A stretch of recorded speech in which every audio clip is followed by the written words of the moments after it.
Hi, I'm Toni, Hi, I'm Sonya, and welcome to the Being a Woman our podcast, where we podcast. share all the phases of being a woman through the maiden, the mother, and the wise woman.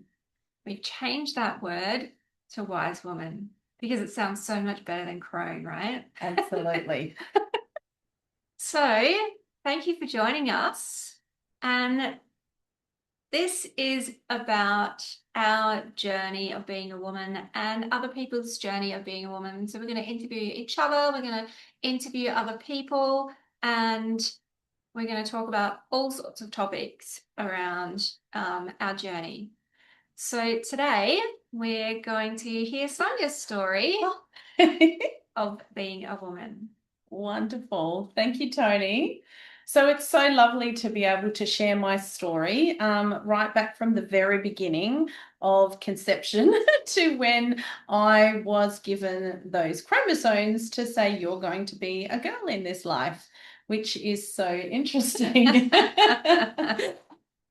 And so, being a female and an only child, I grew up in a very feminine energy household because I had just a single mother. And for part of my life, I had my grandmother with us, which was fantastic. So, in our household, we had the maiden, the mother, and the crone Yeah, amazing. in that space. And it was beautiful. In saying that, because my mother was a single mother, she did have a lot of masculine energy, as well as we all have both of those energies. But sometimes her scales are a little bit more tipped because, of course, she was in survival mode of having to go to work and earn the money and look after us and things like that. And then I had this beautiful feminine energy from my grandmother who would look after me when I was young.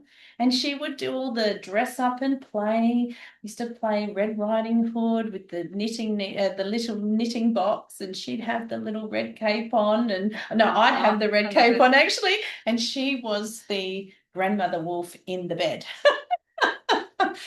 Grandmothers are just the best.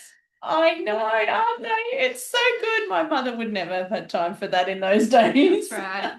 So busy being women. Busy, busy doing all the things, busy, busy, busy, busy looking after everybody. But I had a beautiful childhood and I really don't feel like I missed out on anything. There was no masculine energy in my house other than my mother's, but there was no true masculine energy. So it was something that I wasn't aware of at all about a masculine energy. Yeah. And I didn't know any different. So it didn't really bother me. And I had this beautiful, wholesome space growing up. Just pause for a second. I just wanted to, if you haven't heard about masculine and feminine energies before, I just wanted to elaborate a little bit on that. So if you like to think about the yin and the yang symbol, right? Most of us have heard of that symbol, the black and the white symbol from the Taoist spiritual tradition. And that is basically saying that the whole world is made up of opposites. So we have a masculine energy and a feminine energy. And they embody different things in us individually, but also out in the world. So when we talk about masculine and feminine energy in us, it's a different thing to talking about like a male and a female coming together because that's a whole different story and idea of like a relationship, right? As a man and a woman, and we have masculine and feminine energies.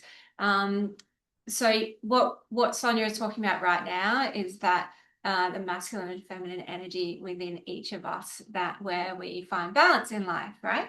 Exactly, exactly. And so I had two feminine women, but I had one woman that had a little bit more tip of the scales of the masculine. She was more in the doing. There wasn't as much creativity. And then I had my grandmother, who was very much into the creativity and the play and that beautiful essence of the feminine. She probably didn't have quite as much of the masculine in the doing because she was in the wise woman phase. She's already done all of that stuff, the hustle and the bustle and the raising of children.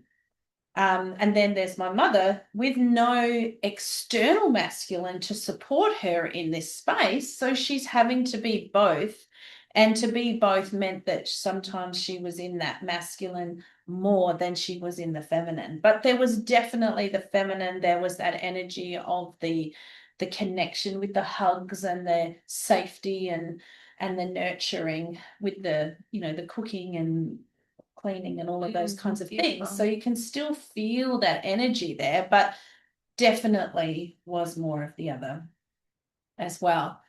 So, yeah, I journeyed through this life for a while until unfortunately I lost my grandmother when I was about 7. So then it was just back to mum and I, and journeyed through life in that space. And also understanding about myself. I was a very anxious child, very nervous child, very um, on the go all the time, like twitching, and little habits and things. So the nervous system was definitely in overdrive, and always wondering, is this it? There's got to be more to this. There's got to be more to. It was like being a child is this place of wonderment of thinking. You see little children now, they see things we don't see anymore because Yeah, we're that's right. we're sort of oblivious to it. But little children, and I was so curious, and I would sit there sometimes and just get really deep in my head and just go, where was I before this? Where was I before this? I can't think, where was I before this? I love that. Such a great question. And I'd go and ask my mum and say, Mum, where was I before this? She goes, before what? I said, before I was here. She said, you weren't anywhere. I said, I was somewhere. I don't know where. I love it. That's spirit, the inner Mm, spirit, that quest for spirit, the search for spirituality, right? This comes on so strong in children. They're so open to it. absolutely. And what's really interesting that I had never noticed this before, but after my grandmother died, I remember starting to hear this little buzzing in my ear. And, the medical industry will tell you it's, I don't know, tinnitus or whatever they call it in the ear, but there's nothing wrong with my ears. So it's not tinnitus, and I've not been around loud things, but it's only ever since she passed. And it's really interesting. And I heard it on and off all the time. And as a child, and we think about being a child and everything's a fantasy and it's make believe. And for me, I said to myself, that's my grandmother talking to me. Aww, And as a child, that was my little belief. And then beautiful. as I got older, you become a teenager and you get on with life and you do stuff and you get, oh, what rubbish. There wasn't that. And then you start pushing it away. You start pushing this magic away from you and you get on with life. And if it comes here and there, you just ignore it and push it away and go, oh, something wrong with my ears now. But then when I got back later in life into this spiritual set, I started hearing it again. Oh, nice. And it's this thought of when I was younger, it was my intuition telling me that. But as a young child, we don't know what intuition is. We just hear things in ourselves. And, adults will tell you, oh, it's just make believe. They're just playing. It's just this. That's right. Okay, I'm just going to pause for a second there. Just want to speak into what I'm hearing as Sonya's talking. So, as we grow up into teenagers and we become adults, we're going through, high school and learning to work and be in the world as adults. And this is a masculine world, right? It has been built for I say for men. I'm not being like anti-men, but it really is a masculine world. And I say that because it's a doing world, right? That we think that if you are busy and if you are hustling and bustling and achieving, then you are successful in life. So this is a part of the masculine energy is they take action, right? It's very masculine energy, whereas feminine energy is being. Yes. So when we grow up in this modern society, through high school and into the workforce or into our larger communities, we have found that I really, it's a great part of our society that we achieve things and we do things and we're busy because it gives us purpose, which is great, but it also keeps us stuck in that doing energy, right? So we haven't learned how to just be in our feminine and how to just be in the moment and live for right now and be in that beautiful, peaceful, tranquil, creative, intuitive energy that is the feminine, which is the flowing energy, rather than the structure of the masculine energy, which is let's get shit done. Right? Exactly. Okay. Exactly. No, that's great. I love that. I love that we can sort of highlight these things too for women out there who are probably feeling that. Maybe you're relating to this space. Maybe you were also raised in a similar household. It's really interesting to be able to break all that down and have an understanding and awareness. So then you're not feeling that you're not good enough or that you're not living up to whatever anybody else wants you to be. And now that you've highlighted that, even just here in my mind as I'm traveling through this journey, realizing that, once I got to the teenage space, then of course, I mean, you go to school, you're mixing in male and female schools. Well, I did in the public system. But as you get to teenagers, you start to become very aware of the male species. And then you start to pick up on the masculine energy. Of course, their energy is very young at that stage, and they're bringing with them their childhood traumas and conditionings and things as well, which we were unaware of any of that in that space. Yeah, men are so different, right? They operate so differently, and we have been raised like to be equal Yes. in the last 100 years. maybe No.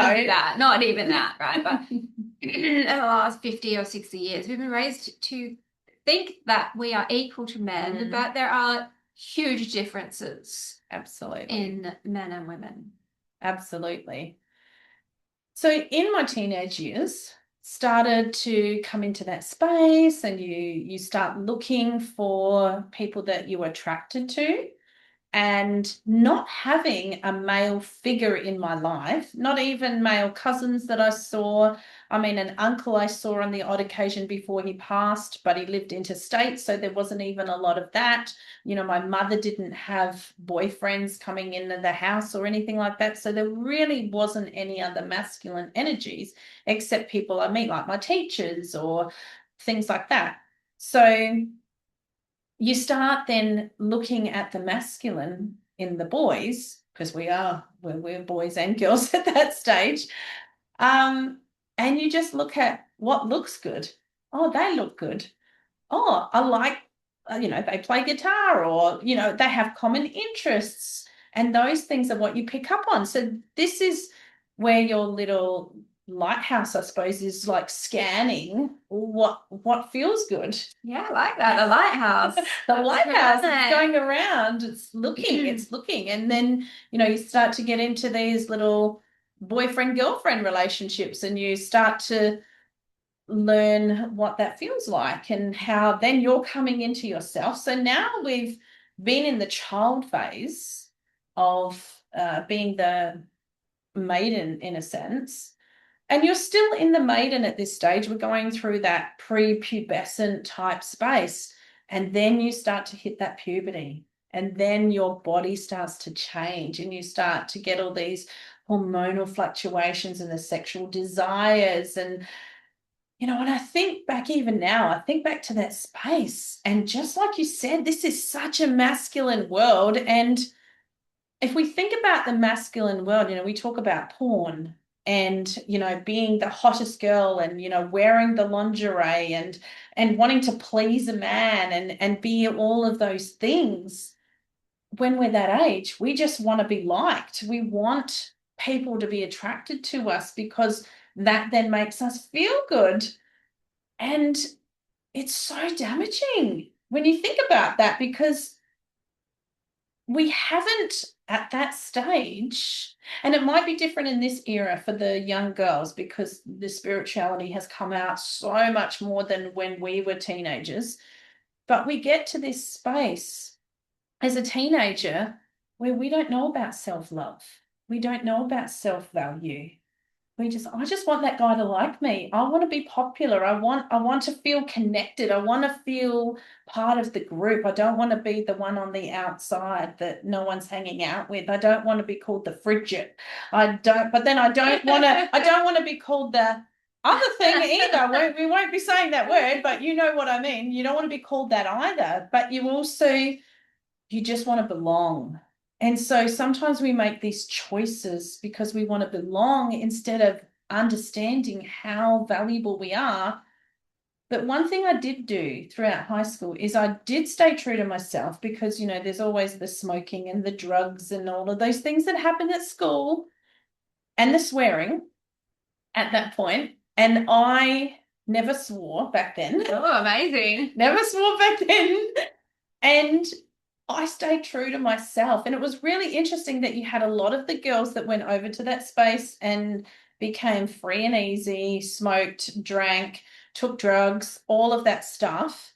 And looking back now, you go, wow, when you look at their childhood and you knew where they came from, it was all trauma, was all playing out in this space because I didn't have a lot of trauma from home. I had a very wholesome life. I didn't have anything happening to me in that space. I was able to stay true to myself, and I did throughout the whole of high school. And it was really interesting that those who called me like posh or whatever it was back in the day, because I wouldn't bold and become one of the sheep. But later, like at the end of school, people respected me for that. And I respected myself. And I also knew that if I did go down that path, my mother would kill me. Oh, My mother would kill me. So even though I didn't have that father figure, my mother was enough to know that I knew what was right and what was wrong, and I knew what she would do if I had gone down that path. So just in that space, I was being my feminine energy, but I was being held by the masculine mother. And as we move through now my life and move out of the teenagehood and move into more of coming into the mother and then finding a man who was, I thought, a masculine, very physically, very masculine, muscles, worked out, had a masculine job of with the hands in the factory kind of thing. And he was just like, whoa, look at that masculine energy. Wow. And my lighthouse was beaming in on that. And that's what I was attracted to. And we ended up getting together and starting a life. And then all the trauma came in. His trauma, my trauma. And it was really interesting. And what was even more interesting, because he looked masculine energy, but he had more of the feminine energy, or even some of the toxic masculine. And it was only brought by through trauma. And as a woman, we think we can save everybody. So we go in with our nurturing hat and go, I'll save you, I'm here. But also all of the years of being told, don't rely on anybody. If you want something done, do it yourself. All of that masculine energy that my mother had started to come out in me. And I noticed that I started going into a very masculine role within the feminine. So I was almost pressing him down, like squashing him like the bug in that space and not allowing him to rise into the masculine, because I'm like, yeah, you can't hold me. I've got this. I know what I'm doing, blah, blah, blah. I'm coming in, all right? So I just want to like what I'm hearing is that this isn't just an individual problem. This is just like a cultural, social conditioning in the way that we raise our children, the way that we raise our men and our women, because we've raised them to be equal, but then they're not the same, right? We do have equal rights. I'm not saying that, but we've raised our children to be the same. And so now we need to start looking at how, men are different and how women are different, and support those strengths. Yeah. Anyway, you understand what I'm saying? Absolutely. And again, I'm not knowing what to look for. I've got no picture of what that looks like except high school little stuff, which really you can't go by that. So get married, get into this situation, become the masculine in that space, and then start having some beautiful children. And the universe blessed me with 3 boys. So I grew up in a female household and I moved into a masculine household. Even the dog was a boy. And I'm like, I don't know what to do with all this masculine. Why can't you just be quiet? Why can't you just sit quietly? Why can't you understand me? Why can't you understand what I'm saying? Because there's such a difference. And I thought, oh my goodness, I don't know how to work with this and then my mother was very involved in our life. And of course, she was a masculine. So you just throw this female masculine energy in that I was also bringing out of myself as well. And it was a toxic bubble bath, really. It was just crazy. And then I'm trying to raise boys because I'm trying to be the masculine instead of stepping back and allowing all of that to happen. You just become a control freak. And as it would be, that was me moving into the mother space. And it was chaotic. It was chaotic. It was very rewarding. We had some beautiful times. Well, I mean, I was married for half my life, pretty much 20 years. We were together 22 years. Well done.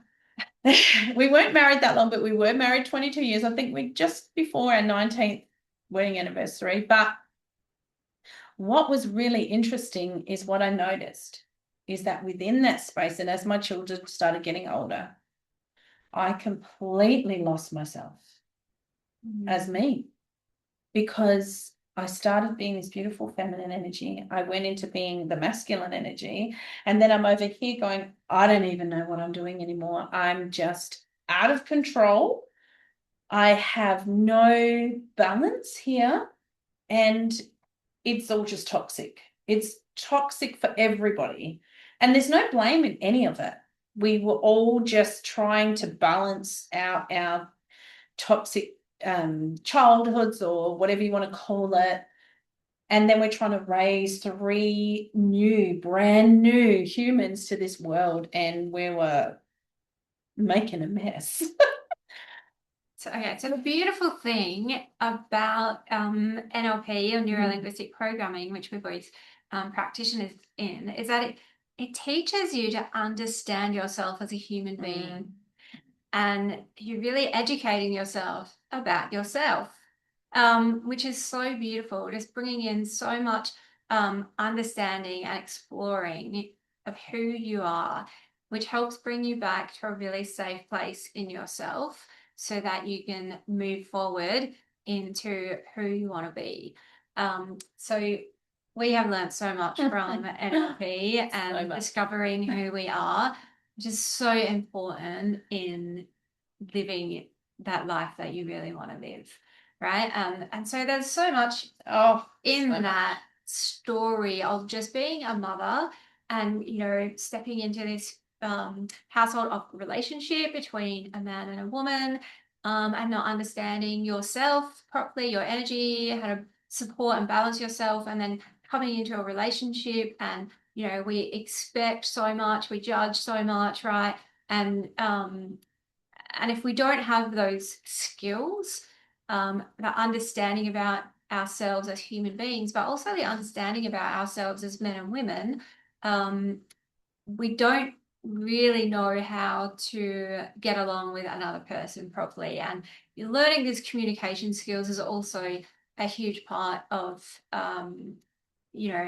NLP and getting along in the world as well. Absolutely. Yeah, and how to have good relationships with other people and understanding other people more. This is the type of things that they should be teaching in school. This is the kind of things that should be in the school curriculum from, maybe it's early, and they could introduce different parts of it throughout school. But as you get through to high school, to get really down into the real nitty gritty, you think if this was taught in school, people, Or community and family yeah, environments, right? yeah, absolutely. But kids would have so much more of an understanding and they wouldn't blame themselves for saying, I'm not enough, I'm not good enough. And then these paths of direction that kids go on in different spaces because of childhood traumas, and they just playing out this ancestral trauma that might not even be theirs, and they're taking it on board, as we now know. So, I just want to say that school is changing. So if people listening to this, we are quite aware that we were raised yeah, in a different we era. were.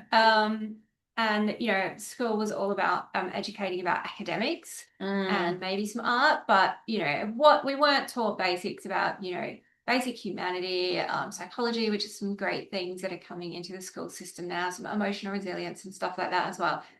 Very aware of that. That's good. My children are long gone to school, so I have no idea what anybody's being taught at school. But yes, back in our day, there was none of that. It was just all about performance and getting the best grades and not failing and all of that. It was very, like you said, very masculine, very academic for all of us. So if you were a creative person, whether you were male or female, you literally got lost in the pack there because that wasn't as important. Although we now realize that it is important, but back then it wasn't looked at as important because how are you going to survive? How are you going to get a job doing that or whatever it is? Very different time, very different time back then. So just moving back into that space of being married, and I eventually left the marriage because I needed to save myself. And that is where my journey took on the NLP. After being on my own for a little while, just saw something come up on Facebook, started investigating it. I was literally intuitively drawn to this stuff and realizing that I had to refine myself.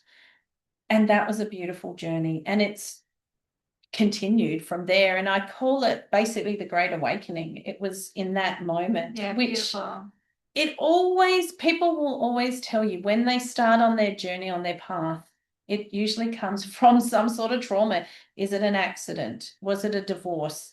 Was it a sickness? Or did you lose all your money?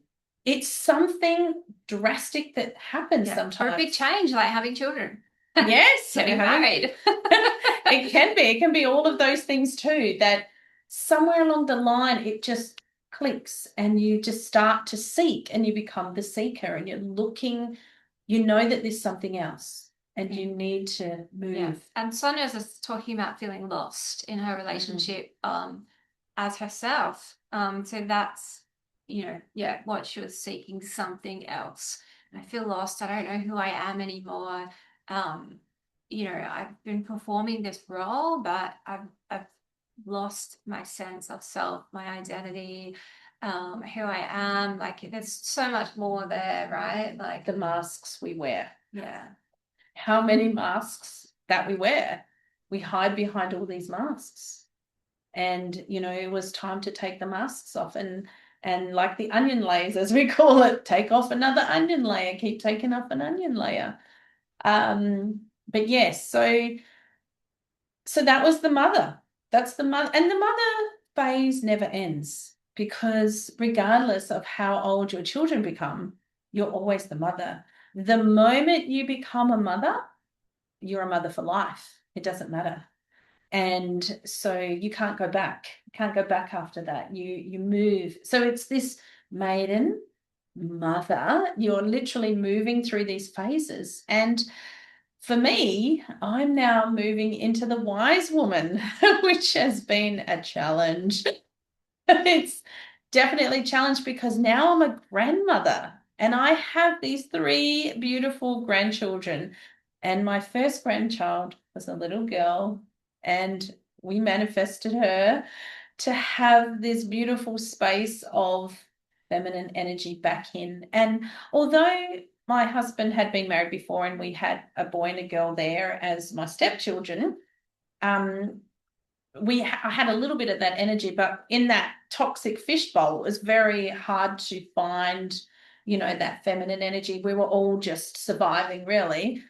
But when you then now have an understanding of the NLP and all of these things, and you bring this little, literally, I call her my angel because she shifted everything, everything about us. There was forgiveness, there was so much. That first grandchild that comes in your life. So you're talking about your relationship between you and your ex-husband? Yes. Yeah. Yes. And even my children, because the phase after the separation was not an easy one. There was lots of energy, lots of anger, lots of playing out in that space, lots of me being in programs and patterns. Yes. This is what we talk about in NLP. Right? Absolutely. And me being in survival mode all the time, crashing, burning, and just trying to find my feminine energy within this craziness of also then being the single mother and trying not to be just all in the masculine, like what I had learnt, but to try and hold the feminine energy as well. And it was very much a juggling act, but I did the best I could. I said, this is my little mantra. I did the best I could with what I had at the time. And I think that that's something that we have to remember even about our parents as well, or your partners, or even your husbands now. Everybody's doing the best they can with what they have in that moment. And I think when we can remember that, we can let go of the judgment or the pointing of the finger, or you're not doing this or you're not doing that, to remember that they did the best they could with what they had at the time. So we don't hold the resentment towards someone else, because that then creates all that energy and stagnated energy within ourselves that it's not hurting anybody else, but it's hurting us. We're carrying around all these heavy bags of resentment and anger and frustration, and we just need to let it go.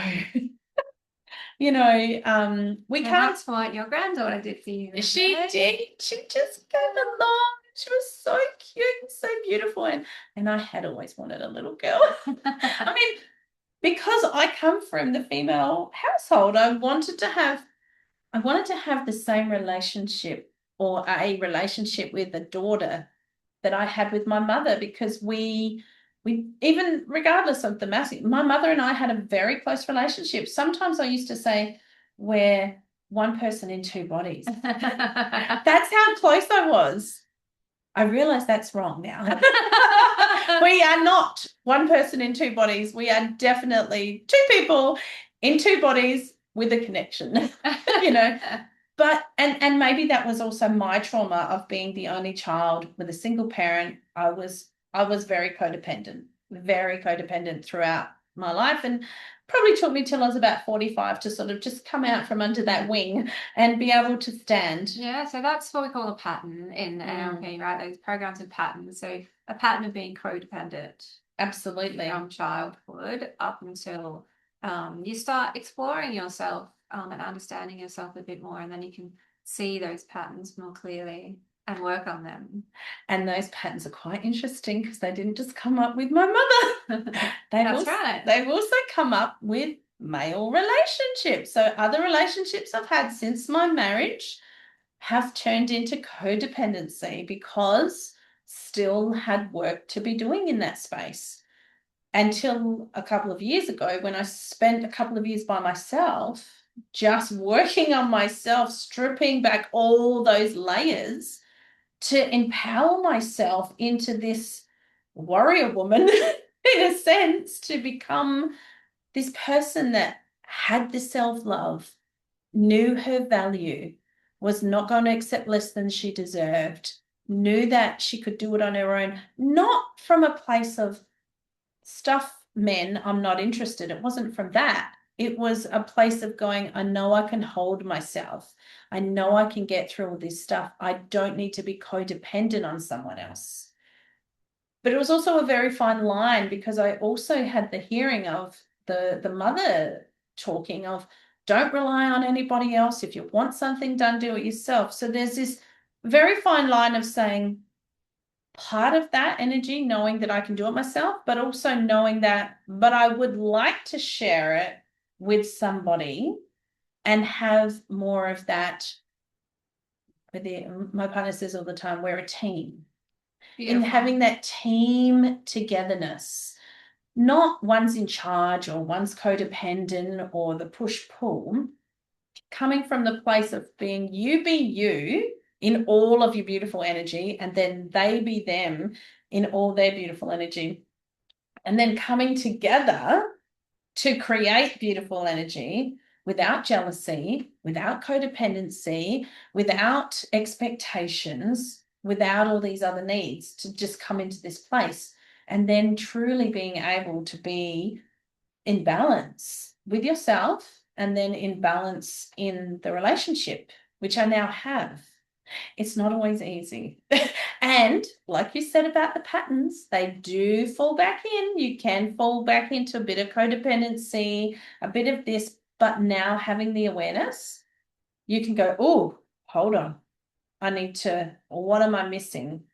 And it's probably the self-love. It's the remembering about yourself, that you can hold yourself, that you can, that you deserve to have that little bit of time for yourself. And now that my children are all grown up and I am the wise woman now, and yes, I have the grandchildren, and yes, they're beautiful, so beautiful to just hug them and kiss them and spend time with them. And it does make you remember what it was like. And you go, oh, when we used to go here, and now you're taking your grandchildren or you're watching the same show you used to watch with your kids, and you feel all of that energy and you go, where did that time go? But you're doing it differently now because of all the learnings, but you're also doing it now because you feel freer, because there is a lot of, as a mother, there's a lot of demands on you.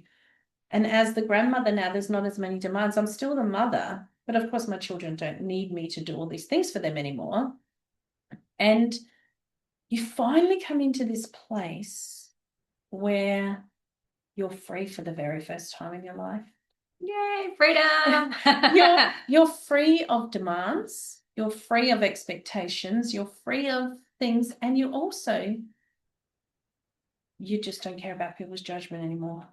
You know you've been through enough, and you just say, I don't care if you don't like what I'm wearing today, if you don't like my hair this way, I don't care. Where when we're young, like I said, when you were going into that teenagehood, we just wanted to be liked. We don't want to be left out. We want all these things. It doesn't matter anymore. We can stand alone in that space. If you know who you are. Yes, that's right. If you know who you are. And as I said, you definitely can have the patterns that can repeat themselves, but they're all just the lessons. It's just the mirror again. And we just look in that mirror, and sometimes we don't like what we see. But you just have to keep looking in that mirror and coming back into that space. And so just explain for me, what's the mirror? so the mirror is literally the mirror. Like, and we did this on the weekend, but you literally look into your own eyes, because the eyes are the window to your soul. And it's very interesting when, if you've ever done eye gazing, if you've been on a retreat or a workshop, and we do this a lot, but you look into each other's eyes and you feel what you're feeling, and they're mirroring back to you parts of you that need to be addressed, and then you're mirroring to them parts of them that needs to be addressed. And maybe they're not aware of it, or maybe they're pushing it aside and they don't want to deal with it. But the mirror, its actual self, like a real mirror, to look in there into your own eyes, it's quite interesting that a lot of people haven't done that. They'll go in there to brush their hair and put a bit of eye makeup on, but look deep into your own eyes. It is so empowering. Sometimes it's very challenging in how you're feeling in yourself. If you're not feeling good about yourself, it's very difficult to look into your eyes without creating judgment on yourself. But it's such a great thing to do. So what do you say to yourself? Well, I've said many things. And just recently, I went to a retreat, and it was one of the most beautiful things because I had realized that I was back to the sergeant major, as I call him. And he's like, you know, that's not good. You need to get out and get yourself sorted. Now, these are patterns and behaviors of thoughts that I was hearing throughout my life. No one's going to bring it to you. You've got to go out there and get it for yourself. You've let yourself go, all these things. And then you start attacking yourself. You just need to get your shit together, and you're not going to eat that anymore. And you need to get down to the gym, and you need to get down there, and you need to work really hard and rah, rah, rah, rah, rah, rah, rah. Oh, Sergeant Major. And there's this sergeant major. It's like, yes, sir, yes, sir, yes, sir. And then you don't speak very kindly to yourself.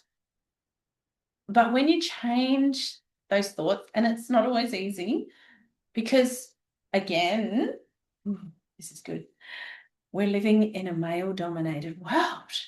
And what happens when you go to a gym? Guys that, and because we as women have grown up in that, we go, if you can do that, I can do that. Because I'm the same. I'm going to get in there and push these extra, push out 10 more. What are you getting at 10 kilos? And we're competing with the masculine. And this is where it's all got a bit screwed up. Instead of embracing our feminine. But I think over the years it's been thought that you might be weak. You're weak if you can't do this. You have to be powerful and strong. And I always say this, and I'm not opposed to the feminine movement at all. But sometimes I think we've swung that little pendulum, that's it. I think we've swung it just a little bit too far, and we just need to bring it back just a little bit. That's right, because we don't need to be in competition. We don't. With men, right? It's a team effort. It's the team. We've both gone. I'm not saying we have to go back to the 40s or 50s and be told by our husbands, and here's your slippers, and all of that kind of stuff, and be told you can't do this and you can't do that. It's the team now. Yeah. It's the team of being able to be in your pure essence of your feminine. And yes, of course, we still have to do the doing, and you go to work and you do other stuff. But if you can balance, it's all about balance and consistency, the two things that I struggle with the most. We all do.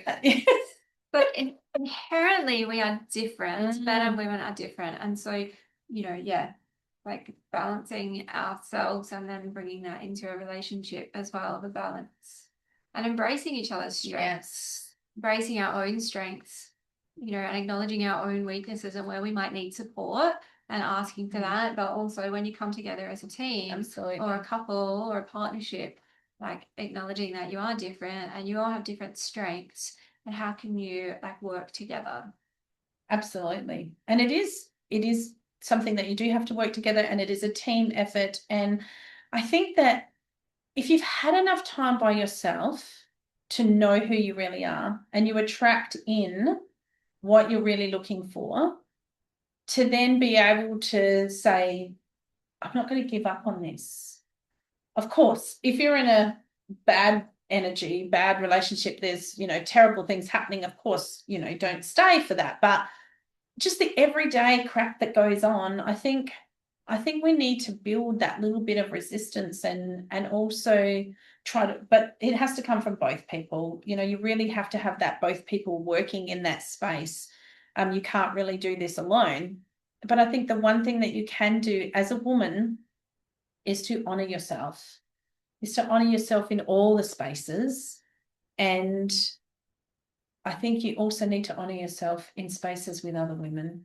Absolutely. The maiden, the mother, and the crone.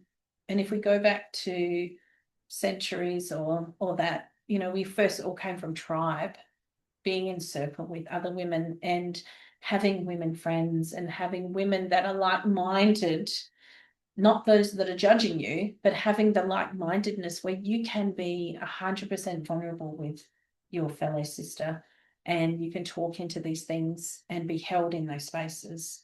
Because remembering that men and women are different, and men don't really understand a lot of what women are going through, and we can't have this massive expectation on them to hold us through our journey of the maiden, the mother, and the wise woman. That's what our females are for, Yeah. because we're all Yeah. doing So it together. important to have that friendship and community, a tribe. Absolutely. And that's why we're here. That's right. To share. Share with you, beautiful women, our journey of being a woman. Absolutely. I heard the greatest, like read it on a post actually, and I heard it last night because talking about menopause and perimenopause and all this stuff. It just keeps coming up in my feed now, right? This amazing quote about, they should call menopause being a queenager. And I was like, yes. Love that. Because it's the same It is experience, right? When you are, going through puberty, you're being a maiden, you're turning into the mother, going into the mother phase, you're a teenager, experiencing all of those hormonal shifts and different identity shifts and, the ability to bring life into the world. Yeah. Yeah. And now we're closing. That's right. We're closing that portal, moving from like the mother to the wise woman. And the hormonal shifts and the changes and the identity shifts, and the changes in the body. Yeah. And the mind. Let's not forget about the mind. The mind. That's right. And embracing each stage and each age, and we're here to help with sharing our journey, sharing, interviewing other people about their journeys, so that you can hold yourself through all of it, right, with compassion, with love, and I want to say capacity or resilience, that you can do it. You can hold yourself and you can be the best version of yourself. Sorry, I feel like I cut you off. No, that's fine. So just have you finished talking about your journey, or well, I'm up to this part of my journey now, yes. where I am in the wise woman and being the grandmother, and yeah, so my journey isn't finished yet. Many years to come. But it's this next phase. It's the only way I can describe it is, like you said, when we're the maiden going into the mother, we're opening the door to bring in humans to the world. We're the channel to bringing people through. And now we're closing that door. It's interesting, we're closing that door. They always say close one door to open another. So we're closing that door, and I feel in my body that I'm opening a veil. I'm opening this veil. It's almost like these curtains I see, like you curtain in the window and you open them to have a look outside, but you're closing that to open this veil, to step into this freedom version of you. Like I said, because the maiden, everybody's like, I can't wait to become an adult and then I don't have to do what you tell me to do.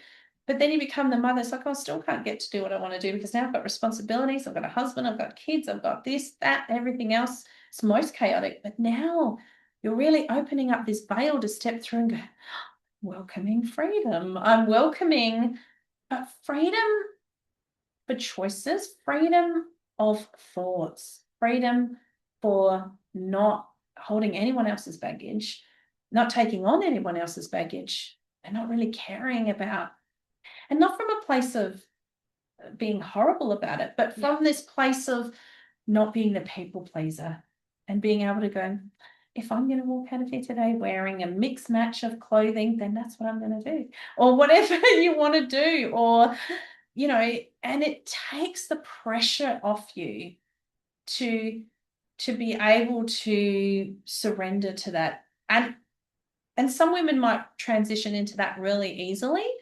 I've been finding it challenging because I'm still trying to hold on to the other version of me because, again, in our mind, in this society, you're obsolete now because you're not bringing children into the world. You're not having as much to do in the workplace. You're obsolete, but actually we're not obsolete. We're actually so valuable now because of all of our years of experience, our journeys, our lessons, our learnings, the ability to be calmer with children, when you're a mother, you're not very calm because you've got 100 things to do, but we can be calmer. We can bring that peace and harmony to the world.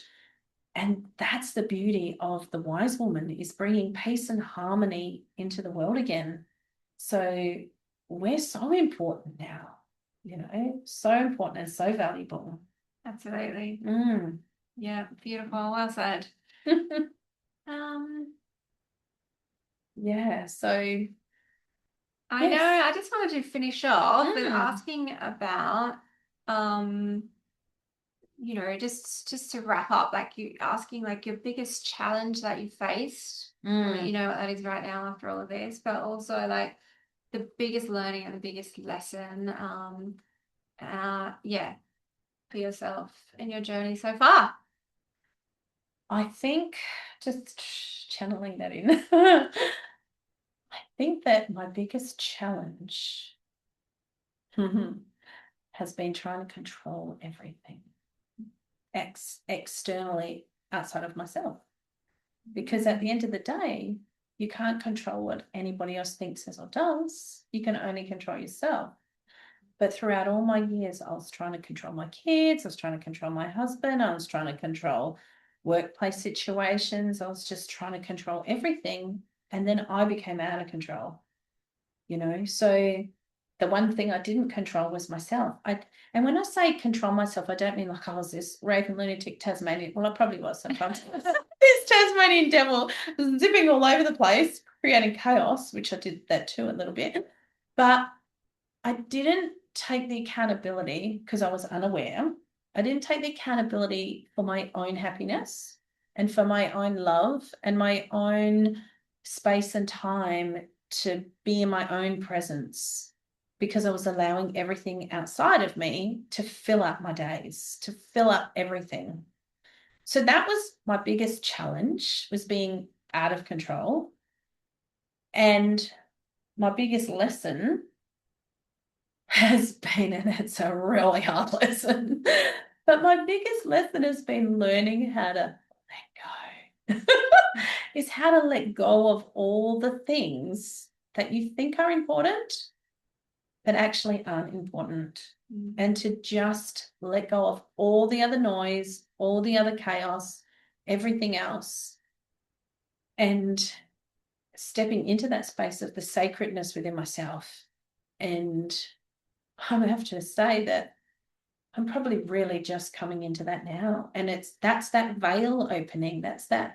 There's resistance. There's been such resistance for a good, probably most of this year with this menopausal stage. There's been such resistance to, I don't want to get there yet. I don't want to get there yet. I want to stay here. I don't want to get there yet. But the more I surrender and let go, the more I realize that there's this whole other world on the other side of this veil, and I'm resisting it to stay in chaos and control instead of surrendering to this next phase. But it's the journey. It's this journey. So I'm continually, and I think that's a lesson that's going to take a while, but I'm continually trying to keep surrendering and let go, surrendering and let go. And just embrace it. Reminds me of something you said earlier about, when we're a child, we want to move, like we don't want to be where we are, we want to be an adult. And yes. So we're like always wanting to be in the next thing, right? Wanting the next, so it's like, yeah, wanting to be different than we are, and not wanting to grow up, accepting or surrendering who we are or where we are right now. And so we can really feel that as a constant pressure in our lives, like each and every day. How many times have you said, and as much as we love them so much, and our kids are little, oh, I can't wait to grow up, or can't wait to start talking, can't wait to sleep. Can't wait till you sleep through the night, can't wait till you do this, can't wait till you do that. And what we don't realize is we're speeding it all up. And then they do, and go, oh, I'm sleeping in my arms. Same thing. And so those big moments in life where we really come back to that sacred presence and our actual journey is when we do stop, pause, come back into find some stillness Mm. and really learn to like the word of surrendering to the present moment and where you're at rather than always reaching for that next phase or that next thing that we think is going to make our lives better, isn't it? The trick is to Yes. like really find that stillness and come into the present moment, and that's where the beauty of life is. That's where the magic happens, right? In this moment, right now, right here. But what's been interesting, as you were talking about the maiden, we're rushing, we want to get to the next phase. But I've gone like, oh, I'm not ready for the next phase. Yeah. I'm not ready for the next phase. I want to stay here. I want to stay over here, you know. Yeah. Because, and we can do that too. Yeah. Because we've raced this far and then we're like, hold on, I'm racing to the end line. I don't want to race to the end line. And we don't realize how fast it moves. And it does move fast. And so, whether you're in a phase right now that you're the maiden or you're just coming into motherhood, or like me, you're coming into the wise woman, just for a minute, stop and just be in those minutes. And I say to women now, when they've got their little babies and they might be saying, oh, I wish they would sleep. And I was like, just embrace it now. Embrace the moments, because before you know it, they'll be gone. And then the kids will be gone and they'll be living their own lives. And then you'll look around and you'll go, oh, where is everybody? Where are those little children? And this is what I've been going through. And you'll yearn for that space. And then you'll start living in the past. And living in the past only creates anxiety and stresses. We don't want to live with regret. No, we don't. And so when you that's the work that we can help you with, right? In the healing and the coaching work that we do with people individually is to help to teach them tools as well so that you can come back into the present moment and just be more present in your day, which opens up so much more space, and it can really slow your day and slow that nervous system down again, rather than like just feeling like it's just passing you by, right? When we're so busy all the time, to create that sacred space and that stillness, and that helps to slow everything down. Stop and smell the roses. Yes. And just be in that beauty in that space. So and on a lasting like tip, Sonya just said stop and smell the roses. And it is often one of the things that, if you ask an older person who's nearing like that time of death and passing over, what is like your wise words of wisdom? It's normally that, right? Yes. Stop and smell the roses. So I encourage you right now, wherever you are, if there's some flowers, go and take like 1 minute and just stop and smell those roses. Yes, absolutely. Get your hands in the soil, get your earth, ground yourself into Mother Earth. And those beautiful. And one of the things we did Warrior Way, of course, we were up at Inman Valley and in the middle of nowhere and beautiful full moon, and just there was nothing around you. There was just except land and kangaroos and things. But just those little things of having some flowers, little flowers around, and not even like, big sprawling flowers. I'm talking about some wattles or some gypsophila, which I brought little one home and I put it on my table at home. And every time I look at it, I was like, connected back into that space of being outdoors. And by stopping to smell the roses, it means you have to get outside. It means you have to get out from being inside the box of houses that we live in all the time and get outside and feel the sunshine. Now that it's coming back again, feel the sunshine, or even if it's not, feel the wind, feel the breeze, because blow away the cobwebs. Blow away those cobwebs and just feel the energy of Mother Nature. Whether that be being alive. That's it. Whether that be the rain or the wind or the sun, it doesn't matter. You're still feeling something, feel something. And It's beautiful. It's a beautiful journey, and I'm looking forward to this next space. It's taken me a long time to say that. I am really looking forward to spending the next 50 years of my life, the next 50 years of my life in a space of freedom.